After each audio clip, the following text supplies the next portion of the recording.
Hello, everyone. Are you ready for some delicious Bob and Michelle Duggar style Saturday sauce? Because I've got some. I realize we spent a lot of time on this channel sort of snarking on the daughters and reminding everyone what a utter creep Josh is. But it's very rare that we talk about the creepy parents that are this height or the top of the cult. And I was digging through some old videos of theirs on their YouTube channel, and I realized just how weird they are. And then I found some of their advice for marriage, and I sort of threw up in my mouth a little bit. And then I felt like I was in the maybe in the 1800s. And I reminded myself that it's really good that I am not a joyfully available wife to my husband. So I want to show you some videos that I found particularly, like, I just can't even get over how she looks at him when he talks. It's so weird to me. So hang on.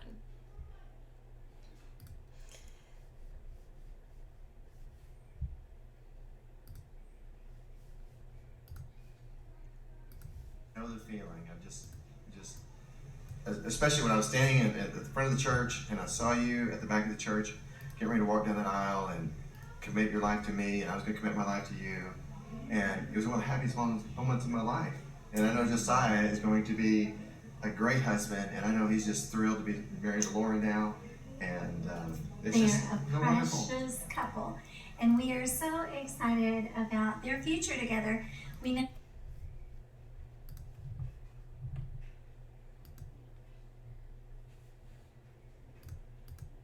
Ew. Am I the only one that's like, ew? Look at the way she looks at him. It's just weird. It's like she's like, I don't even know. It's like she's worshiping him. It's just, ew. But don't, hold up, I got more.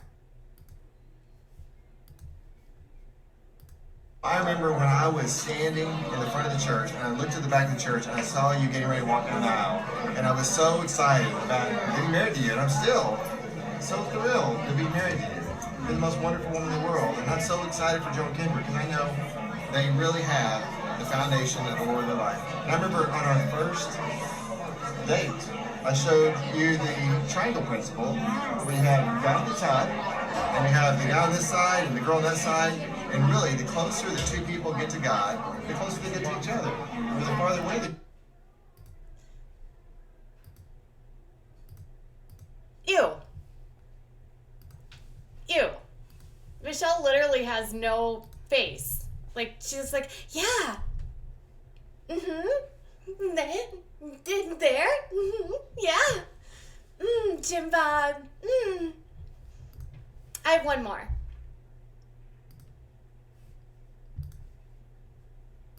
I wish you happy birthday. You are such a great wife, a great mother. I just love you so much, and I'm so thankful for you. We've had a wonderful 33 years together so far, and looking forward to the next 33 years. And so I just want to tell you happy birthday, and I just am in love with you. Oh, God. I just threw up in my mouth a little bit there. Oh my God. I can't, like, ugh. Can you imagine having your life be this, like, fake? That you have to, like, find ways all the time to go onto YouTube and, like, show the world what great parents you are and how in love you are, that you have to start swapping spit on, like, camera? Ugh. Like, I'm not against people being in love and doing this kind of stuff, but this is not genuine. This is so forced. And it's, like, so unnatural. And it's just, I feel sick. You guys, like, my stomach is in, like, you know, like when you just, like, yeah, that's how I felt. So, they have this, like, weird googly eye thing where, like, when Jim talks, he's like, and then Michelle's like, yeah, Yeah. Well, I realized very quickly why it's like this, okay? So I was doing some digging on their blog, which is so tasty and treatful. And some of the stuff I found is a little bit older, but other parts of it are like relatively newish. One piece of advice was from a couple years ago when one of our daughters was getting married, and it literally made me like throw up in my mouth a little bit. But I want to remind you, we've talked about this a lot on this channel about why I really don't like their belief system, because women have zero rights. And this piece of advice is pretty much going to give you an indication of all of that. And you may have heard this before, but I'm just reminding you of this is how their lives are. So she's talking about what would she do, like what is some piece of advice that you would like tell your daughters when they're just getting married. And so she says she gives this piece of advice to all newlyweds. And she said, and it's from her friend, one of her best friends. And she said, this is what her best friend told her. Michelle, I know you're so excited. You're a bride-to-be, but someday you'll be at this point. I've been married 3 years and I'm still happily married. Whoa, after 3 years. I have one child. We're expecting our second and I'm big pregnant. But you've got to remember this. Anyone can iron Jim Bob's shirts. Anyone can make lunch for him. He can get his lunch somewhere else. But you're the only one who can meet that special need that he has in his life for intimacy. You're it. You're the only one. So don't forget that he needs you. So when you are exhausted at the end of the day, maybe from dealing with little ones, and you fall into bed so exhausted at night, don't forget about him, because you and he are the only ones who can have that time together. No one else in the world can meet that need. And so be available, and not just available, be joyfully available. Smile and be willing to say, yes, sweetie, I'm here for you no matter what. Even though you may be exhausted and big and pregnant and you may not feel like he feels, I'm still here for you, and I'm going to meet that need because I know it's a need for you. To which Michelle says, I've realized that sweetness of that through the years. While I'm always joyfully available for him, in turn, he'll lay down his life in any way. He will sit there and listen to everything I will need to tell him, because he knows that I am there for him too. I'm meeting his needs and he's meeting my needs. We're willing to be there for each other, and each one of us has different needs in a marriage and relationship, and that's so precious. I'll share this advice with Jill so she knows that she's got to be a wife first, and then later, Lord willing, she'll be a mother. Her responsibility before God and Derek needs to come first, and it's just me and the Lord, and it's me and the Lord and my husband. Okay, did any of you catch that? So basically, you're just supposed to give your husband sex all the time, no matter if you want it or not. Period. Joyfully. Willfully. Because he has that need that you have to fill, and he can get it someplace else if you don't give it to him. Kind of like, Josh Duggar going on to Ashley Madison or Tinder. Like, imagine a life where you feel like even if you're super tired and all of that, you have to give that to your husband because it's the only way he will give you what he needs. And she's like, if I give him what he needs, he gives me what I need. Imagine a marriage being that simplistic. If I give my husband a good rub off, he'll actually listen to me. I mean, seriously, is this the Stone Age? I can't even imagine a life that this would be okay. And it's not. It's marital, RAPE. It's not okay. You shouldn't have to joyfully give yourself to anyone. If you don't want to have it, you shouldn't. And having sex shouldn't be contingent on whether or not your husband is there for you. So is it an excuse then in the house that if you don't do it enough, then that's like Jim Bob can be like, well, you didn't give it up. I don't have to listen to you. Nope. And then I found another piece of advice that I thought was really weird too.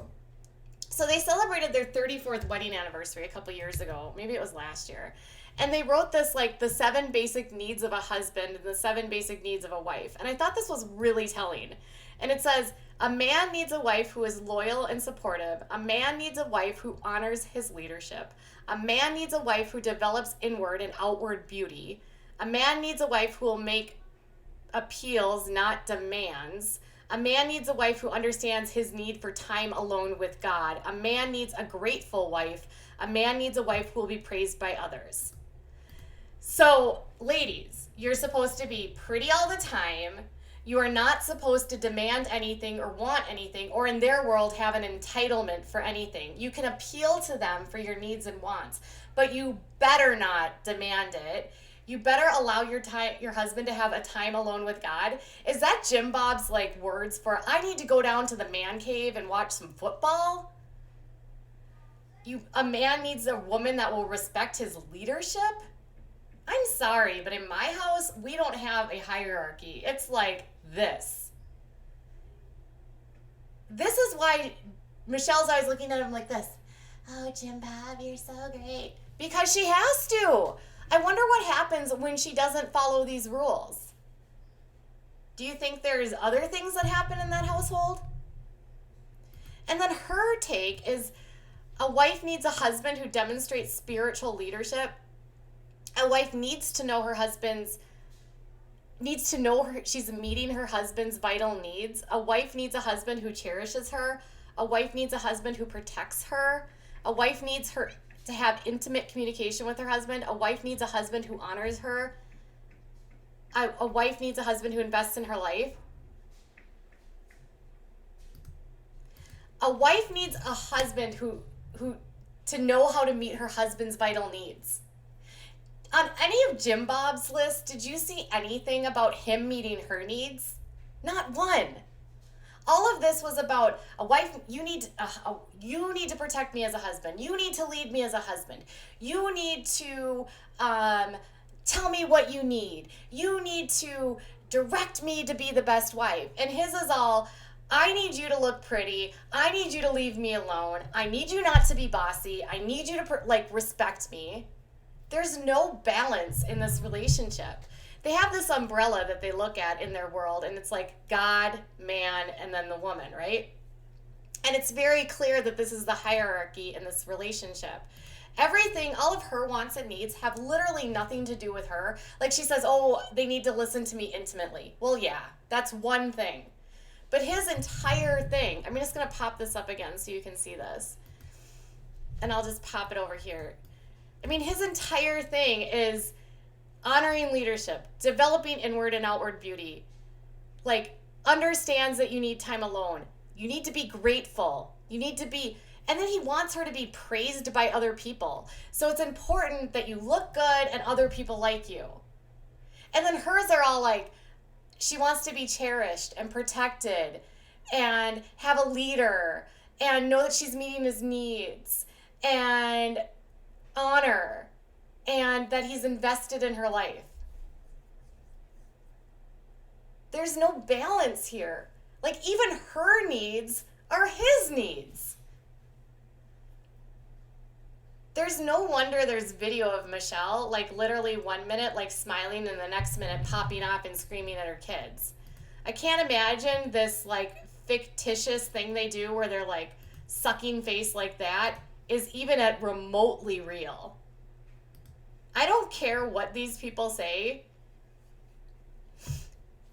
This is not a balance of power. And I don't disagree with you, one girl revolution. I definitely want my husband to help protect me, but that's not my primary need in a husband. My point is that there's a significant marriage imbalance here in terms of what he wants and what she needs, or what her basic needs are and what his basic needs are. Not only that, none of those are my basic needs.